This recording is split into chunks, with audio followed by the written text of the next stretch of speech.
Jasper Knox stared at the holographic invitation floating above his desk, its golden letters shimmering in the dim light of his research station.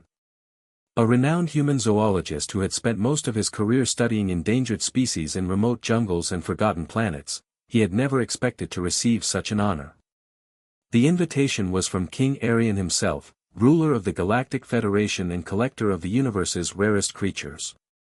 Jasper's groundbreaking work on preserving alien wildlife had apparently caught the attention of the royal court, earning him a place as a guest of honor at the annual royal gala aboard the orbiting palace. 3 days later, Jasper found himself aboard a luxury transport vessel, watching as the magnificent crystalline palace came into view. The structure floated serenely in space, its walls gleaming like captured starlight. As he disembarked, the sheer opulence overwhelmed him. He was far more comfortable with muddy boots and field equipment than the glittering halls of galactic nobility. The palace buzzed with activity as dignitaries from across known space mingled in the grand ballroom. Exotic displays surrounded them, rare alien orchids that pulsed with violet and emerald light, massive floating tanks containing bioluminescent fish, and creatures that seemed to be made of living gemstones. Each specimen was more breathtaking than the last, carefully curated to impress the galaxy's elite. Yet despite the magnificent displays, Jasper felt restless among the crowd. The artificial nature of the gathering bothered him. These creatures deserved better than to be mere entertainment for the wealthy. Seeking solitude, he wandered toward the palace's outskirts, where he discovered a quiet garden tucked away from the main festivities. Here, the atmosphere was different, peaceful and genuine. Carefully cultivated alien plants swayed gently in the artificial breeze, and at the garden's center sat a small ornamental pond, its surface reflecting the stars visible through the transparent dome above. This was more his style, natural, serene, and real. Jasper approached the pond's edge, drawn by clusters of floating lilies that seemed to pulse with their own inner light. He leaned forward to study them more closely, fascinated by their unique bioluminescent patterns. That's when he heard it, a sharp, distressed yelp that shattered the garden's tranquility like breaking glass. The drowning leopard. Jasper spun around, searching for the source of the desperate sound. His trained eyes quickly located the disturbance. In the center of the pond, a magnificent creature was struggling against the water's strong current. It was unlike anything he had ever seen. The animal resembled a leopard, but its coat shimmered with an iridescent quality, covered in what looked like tiny stars that flickered and danced across its fur. Even in distress, the creature was breathtakingly beautiful, its otherworldly grace evident despite its panicked movements. Jasper's breath caught in his throat. He recognized this species from his extensive research, a celestial leopard, one of the rarest creatures in known space. These magnificent beings were gifts from an ancient alien civilization, known for their ethereal beauty and extreme sensitivity to environmental changes. There were perhaps fewer than a dozen left in the entire galaxy. The leopard's wide, luminous eyes flashed with terror as it fought against the pond's deceptively strong current. Its elegant limbs thrashed desperately, but the alien composition of the water seemed to sap its strength with each passing second. Without hesitation, Jasper threw off his formal jacket and rolled up his sleeves. The creature's life was far more valuable than any concern for protocol or propriety. He plunged into the pond, immediately feeling the strange density of the water. It was like swimming through liquid crystal, each movement requiring twice the normal effort. The water was deeper than it appeared, and the unusual consistency made progress slow and laborious. But Jasper pushed forward, his determination overriding the physical strain. The leopard, exhausted from its struggle, had begun to sink beneath the surface. "Easy there," Jasper called softly as he approached, his voice somehow carrying through the water. "I'm here to help." Something in his tone seemed to reach the panicked animal. Its frantic thrashing slowed just enough for Jasper to carefully slide his arms around its trembling form. The leopard's star-flecked fur was incredibly soft, and he could feel the creature's rapid heartbeat against his chest. With gentle but firm movements, Jasper began guiding them both toward the shore, whispering reassuring words as they moved through the viscous water. The king's gratitude. The moment Jasper and the celestial leopard reached the pond's edge, chaos erupted around them. Royal guards materialized from seemingly nowhere, their armor gleaming as they surrounded the scene. Concerned guests, drawn by the commotion, pressed forward with wide eyes and hushed whispers. But Jasper remained focused solely on the creature in his arms. He gently lifted the leopard onto the soft grass beside the pond, continuously stroking its neck and speaking in soothing tones. The animal's breathing was still rapid, but it had begun to calm under his careful attention. "What is the meaning of this?" The voice that cut through the crowd was deep and commanding, carrying an authority that made everyone instantly fall silent. Jasper looked up to see a tall, imposing figure striding toward them, King Arion himself, resplendent in his royal attire.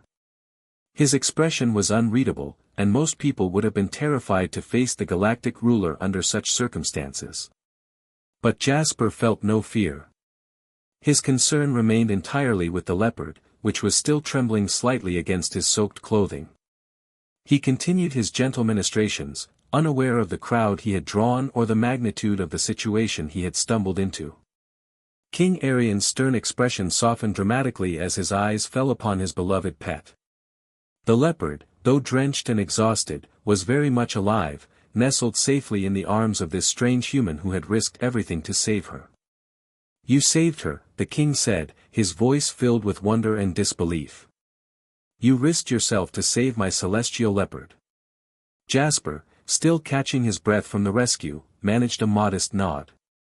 Water dripped from his formal clothes, and his hair was plastered to his forehead, but his eyes remained warm and sincere. "She's a rare and remarkable creature, Your Majesty," he replied simply. "I couldn't stand by and do nothing." King Arion studied him for a long moment, something profound passing across his regal features. The entire court watched in fascination as their normally reserved ruler seemed genuinely moved by this human's selfless act. "Your bravery will not go unrewarded, Jasper Knox," the king declared, his voice carrying the weight of a royal promise. "You have saved a life dear to me.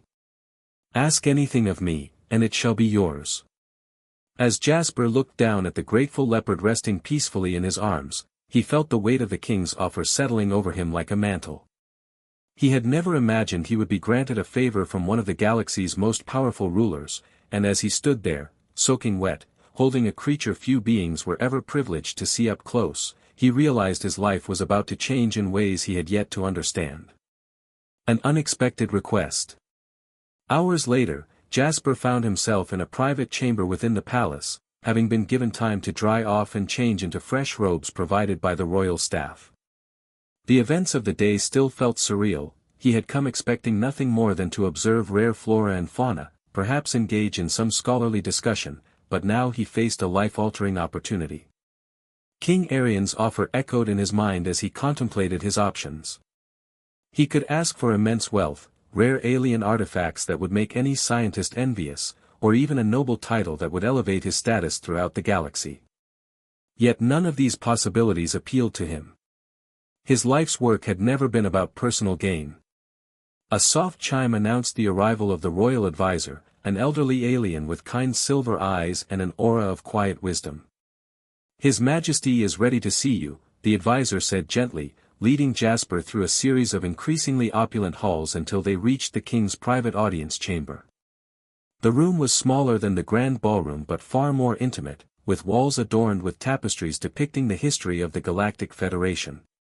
King Arion waited upon his throne, flanked by several high-ranking dignitaries and court members, all eager to witness what the human zoologist would request of their ruler. Jasper approached with respectful confidence, bowing appropriately before straightening to meet the king's gaze. "Your Majesty," he began, his voice steady despite the magnitude of the moment, "your offer of a reward is generous beyond measure. But I have no need for wealth or status." The court members exchanged curious glances, clearly intrigued by this unusual beginning. "My work has always been to protect and preserve life throughout this galaxy," Jasper continued, "to ensure that rare creatures are not only discovered and studied, but properly safeguarded for future generations." King Arion leaned forward slightly, his interest clearly piqued. "If it pleases your Majesty," Jasper said, his conviction growing stronger with each word, "I would ask for your support in creating something unprecedented, a sanctuary, a protected reserve for endangered species from across the galaxy. A place where we can study, understand, and protect them without fear of exploitation or extinction. It would be the work of my lifetime, and I could think of no greater gift than your royal patronage in this endeavor.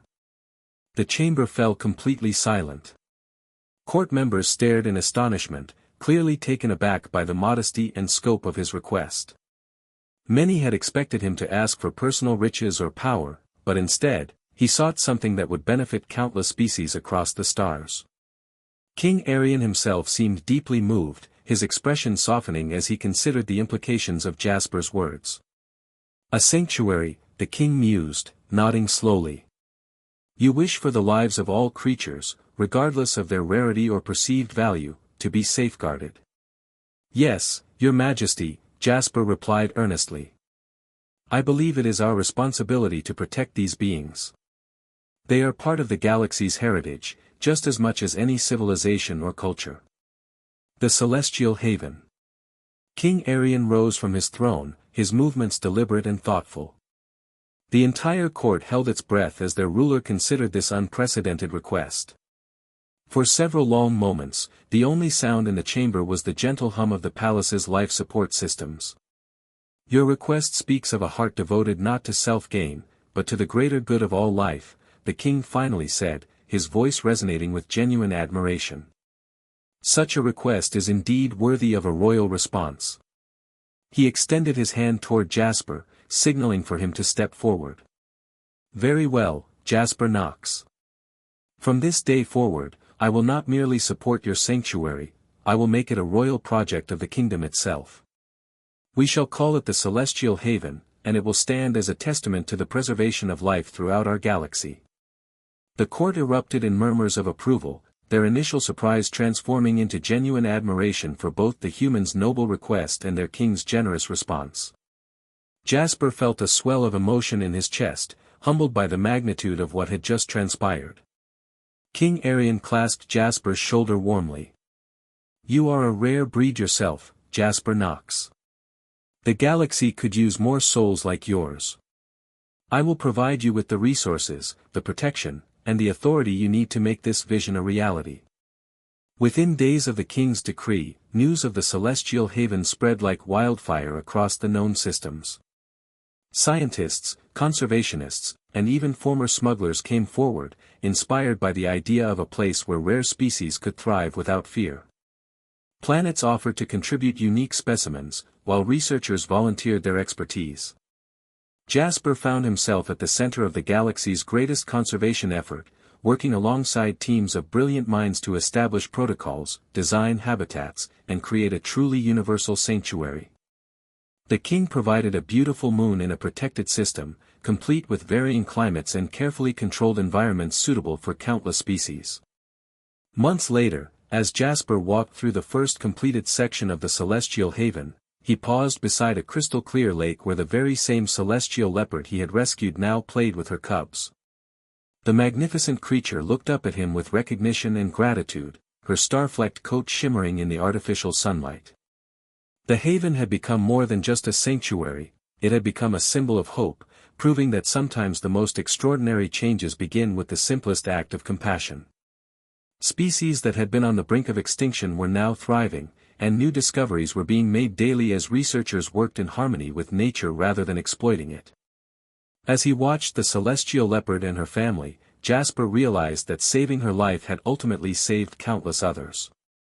The king's reward had indeed shocked the entire galaxy, not because of its value in credits or power, but because it represented something far more precious, the promise that no species would ever face extinction alone again. Standing in his sanctuary, surrounded by the gentle sounds of thriving alien life, Jasper Knox smiled. He had found his true calling among the stars, and the galaxy was a safer place for all its creatures. The end.